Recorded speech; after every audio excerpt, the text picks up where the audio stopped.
আলহামদুলিল্লাহ আমরা কলম ঢালাই করার জন্য মশলা তৈরি করতেছি।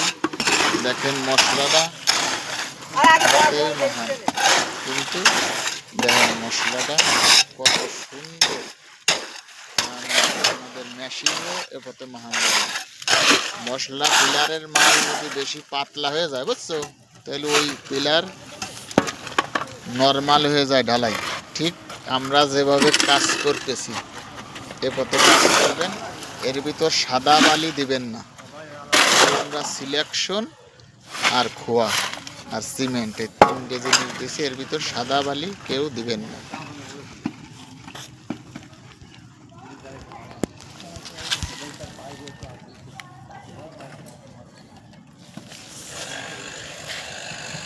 স্টিল ফরমার ঢালাই হবে। আমরা স্টিল ফরমার ঢালাই করতেছি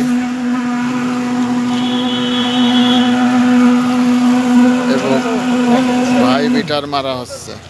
দেখেন